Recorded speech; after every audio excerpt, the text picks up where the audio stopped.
Hello viewers, কেমন আছেন আপনারা? নিশ্চয়ই ভালো আছেন। তো আজকে নতুন একটি এপিসোড নিয়ে আপনাদের সামনে হাজির হলাম। আজকে আপনাদেরকে যে বিষয়টি শিখাবো সেটি হচ্ছে ৫ কোণা জমি মাপার পদ্ধতি।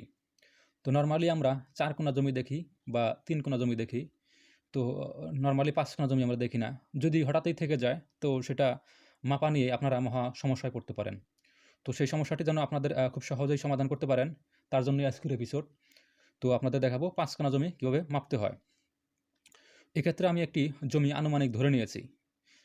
এটি একটা আমি ৫ কোণা জমি ধরে নিয়েছি এই অংশটুকু বাদে। তার একটি আইল ধরে নিয়েছি ৫০ ফুট, একটি আইল ধরে নিয়েছি ৬০ ফুট, একটি আইল ধরে নিয়েছি ৩৫ ফুট, একটি আইল ধরে নিয়েছি ৪০ ফুট এবং আরেকটি আইল ধরে নিয়েছি ৭০ ফুট। তো এরকম আপনাদেরও থাকবে ৫ টি মানে এখানে ১ টি কোণা, ২ টি কোণা, ৩ টি কোণা, ৪ টি কোণা, ৫ টি কোণা। তো এরকম ৫ কোণা জমি বিশিষ্ট জমি হলে সেটির মাপ আপনারা যেভাবে নির্ণয় করবেন সেটি আপনাদেরকে দেখাবো। তো এই প্রত্যেকটা আইলের আপনার দৈর্ঘ্য মেপে নেবেন। যে ৫টা কোণা বিশিষ্ট প্রত্যেকটা আইলের দৈর্ঘ্য মেপে নেবেন। ১ম এ আপনাদেরকে এটা মাপতে হবে না, এটা পরে মাপবেন। তো এখন এই ৫ কোণার বা ৫ টি আইল মাপার পর তারপরে আপনারা এই কোণা থেকে এই কোণা পর্যন্ত এই দূরত্বটা মেপে নেবেন। যেমন আমি এখানে ধরে নিয়েছি ৪৫ ফুট। তো এটাও আপনারা মেপে নেবেন।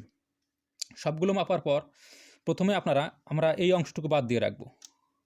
অর্থাৎ এই অংশটুকু বাদ দিয়ে রাখবো। বাদ দিয়ে আমাদের যে এই ৫০ ফুট, ৬০ ফুট, ৭০ ফুট এবং ৪৫ ফুট এই অংশটুকুর পরিমাপ বের করব। অর্থাৎ এই ৩ কোণা বিশিষ্ট জায়গাটি রেখে এই বাকি এই ৪ কোণা বিশিষ্ট এই জায়গাটুকুর পরিমাপ আমরা নির্ণয় করব। তার পরবর্তীতে আমরা বাকি অংশর ক্ষেত্রফল এবং শতক নির্ণয় করব। তো তাহলে আমরা প্রথম অংশটির কাজ ১ম এ করে নিতে হবে।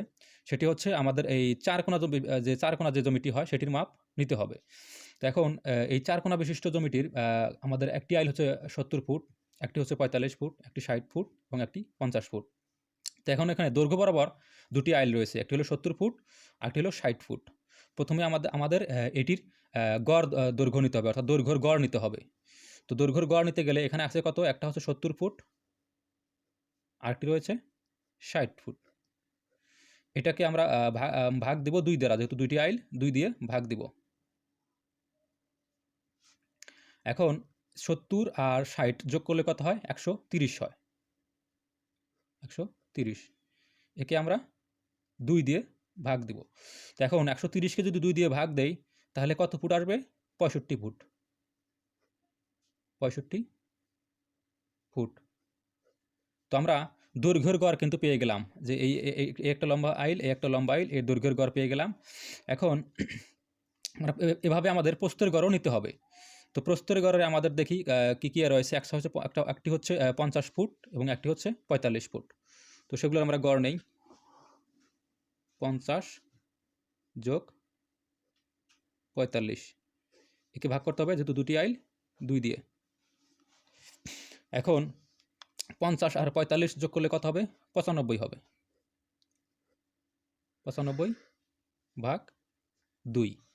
এখন ৯৫ কে যদি ২ দিয়ে ভাগ করা হয় তাহলে কত ফুট হবে? ৪৭.৫ ফুট।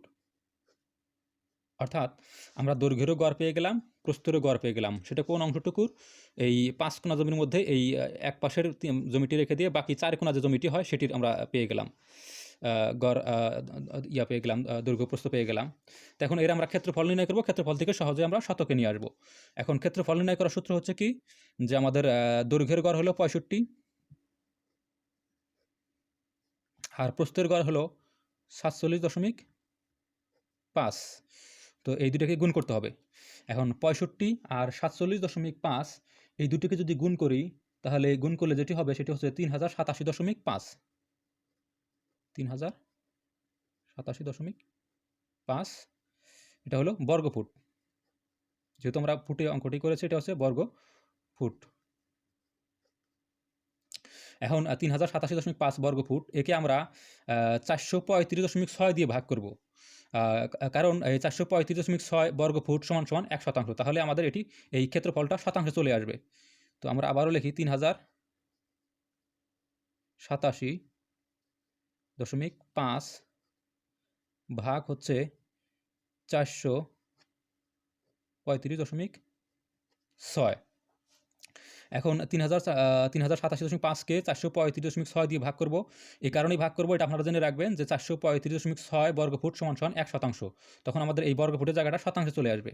তো এটাকে যদি আমরা ভাগ করি তাহলে যে ফলাফলটি আসবে সেটি হচ্ছে ৭.০৯ ৭.০৯%।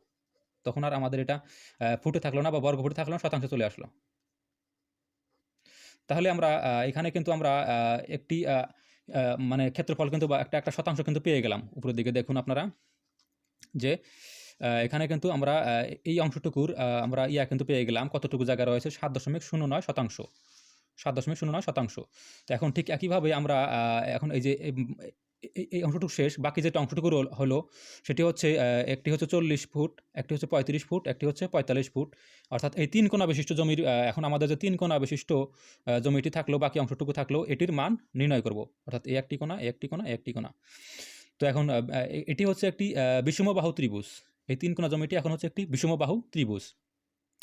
তো বিষমবাহু ত্রিভুজের ক্ষেত্রফল নির্ণয়ের একটা সূত্র আছে, সেটি হচ্ছে √s into s minus a s minus b s minus c। তো এখানে প্রত্যেকটার মান আপনারা কীভাবে বের করবেন সেটি আমি আপনাদেরকে বলে দিচ্ছি। আপনাদের জন্য এটি কোনো রকমই কঠিন হবে না, খুব সহজেই আপনারা এটা বের করতে পারবেন। প্রথমে আমরা দেখি এখানে এস এর মান বের করবো কি আমরা। এই সূত্রটা অনুযায়ী যখন আমাদের এখানে শতাংশ বের করব, সেখান থেকে এস এর মান কীভাবে বের করব। এস বের করার নিয়ম হচ্ছে যে এস সমান সমান a plus B plus C ভাগ 2। অর্থাৎ আমরা যখন এই যে ৩টি আইল রয়েছে, একটি হচ্ছে ৪৫ ফুট, একটি হচ্ছে ৪০ ফুট, একটি হচ্ছে ৩৫ ফুট, একটি হচ্ছে এ, একটি হচ্ছে বি, একটি হচ্ছে সি। ৩টার মান ৩টাকে ধরে নেব। এটা আনুমানিক, আপনাদের সুবিধা মতো যে কোনো একটা ধরে নেবেন। তো আমি বড়টা ধরলাম ৪৫ এ, ৪০ ফুট এটা ধরলাম বি, এবং ৩৫ ফুট এটা ধরলাম সি। তো তাহলে আমরা এখানে এসের মানটা খুব সহজে পেয়ে যাচ্ছি। মানগুলো প্রথমে বসিয়ে দেই। এর সমান সমান কত পেলাম আমরা? ৪৫। বি সমান সমান পেলাম কত? ৪০। আর সি সমান সমান পেলাম কত? ৩৫। তাহলে সবগুলোকে আবার কি করতে হবে? ২ দিয়ে ভাগ করতে হবে। এখন সবগুলোকে যদি যোগ করি তাহলে কত হয়? ৪৫ যোগ ৪০ যোগ ৩৫, সবগুলোকে যোগ করলে ১২০ হবে। একে ২ দিয়ে ভাগ। তো এখন ১২০কে যদি আমি ২ দিয়ে ভাগ করি তাহলে কত হয়? অবশ্যই সেটি ৬০ হয়। ৬০ আমরা পেয়ে গেলাম এস এর মান। অর্থাৎ আমরা যে এই ৩ কোণা বিশিষ্ট জমিটির এখন পরিমাণ নির্ণয় করব, সেখানে আমরা এস এর মান পেয়ে গেলাম, সেটা হলো ৬০। এখন তাহলে আমরা সূত্র আমরা আগে দেখেছি যে সূত্রটা হচ্ছে কি? √s minus s into s minus a s minus b s minus c।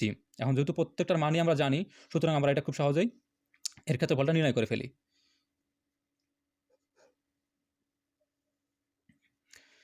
S এর মান আমরা পাইলাম কত? ৬০। ৬০। এখন আবার হচ্ছে এখানে s মাইনাস a, তাহলে মানে ৬০ বিয়োগ a হচ্ছে ৪৫। আবার s মাইনাস b অর্থাৎ ৬০ বিয়োগ ৪০, s মাইনাস c অর্থাৎ ৬০ বিয়োগ ৩৫। আপনারা নিশ্চয় দেখতে পাচ্ছেন ৬০ বিয়োগ ৩৫। তো এখন আমরা সবগুলোই বিয়োগ করে দেই। যে √, এখানে ৬০ থাকলেই ৬০-এর থেকে ৪৫ বাদ দিলে ১৫। আচ্ছা, এটা আমি গুণন করে দিয়ে দিলাম ১৫। আবার ৬০ থেকে ৪০ বিয়োগ দিলে হচ্ছে আপনাদের ২০।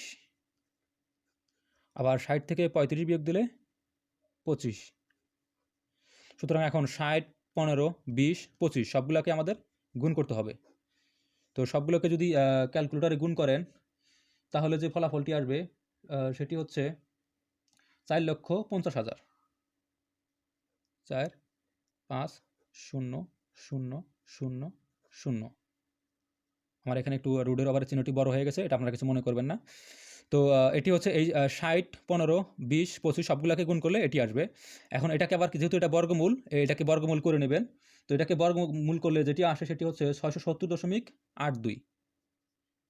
৬৭০.৮২। ৮২। এটা যেহেতু ক্ষেত্রফল, এটা হচ্ছে আমাদের ফুটে হিসাব করেছি, এটা হচ্ছে বর্গফুট। ফুট। এখন ৬৭০.৮২ বর্গফুটকে আমরা কী করব? সেই আগের মতোই ৪৩৫.৬ দিয়ে ভাগ দিব। তাহলে আমার সেটা শতাংশ চলে আসতেছে 670.82।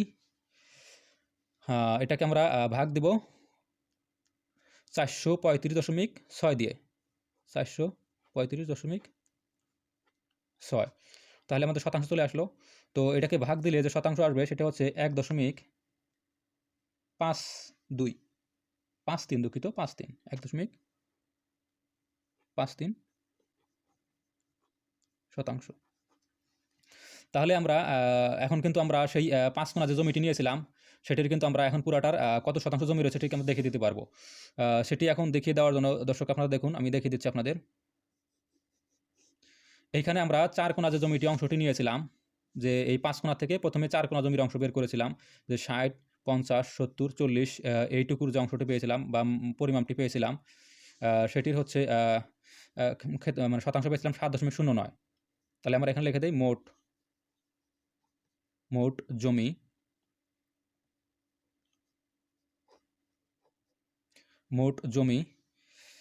মোট জমি হচ্ছে আমরা একটা পেলাম হচ্ছে 7.09 যোগ আরেকটা পেলাম আমরা 3 কোণার যে অংশটা আমরা নিয়েছিলাম, যে 3 কোণা আমরা ধরে নিয়েছিলাম যে 45 ফুট, 40 ফুট, 35 ফুট, এই 3 কোণার অংশটির যে জায়গায় অংশটুকু রয়েছে, পরিমাণ রয়েছে, সেটি পেয়েছিলাম 1.53 শতাংশ, 1.53 শতাংশ। তো এটি হচ্ছে আমাদের মোট জমি। তো এটাকে মোট যোগ করলে আমাদের কত আসতেছে? 8.62 শতাংশ। সুতরাং দেখুন বন্ধুরা, আমরা এই 5 কোণা যে জমিটি রয়েছে সেটির কিন্তু কত শতাংশ জমি রয়েছে সেটি আমরা বের করে ফেললাম। তো আপনারাও এভাবে, আমি যেভাবে দেখিয়ে দিলাম, প্রথমে এভাবে মেপে নিয়ে 4 কোণা জমির অংশ বের করবেন, তারপরে 3 কোণা জমির অংশ বের করবেন, দুইটা যোগ করে দিয়ে আপনারা মোট জমির পরিমাণ বের করে ফেলবেন। তো খুবই ইজি হবে, খুবই সহজ হবে। তো আজকের পর্বটি এ পর্যন্তই। তো সুতরাং আমাদের পাশেই থাকবেন। ধন্যবাদ।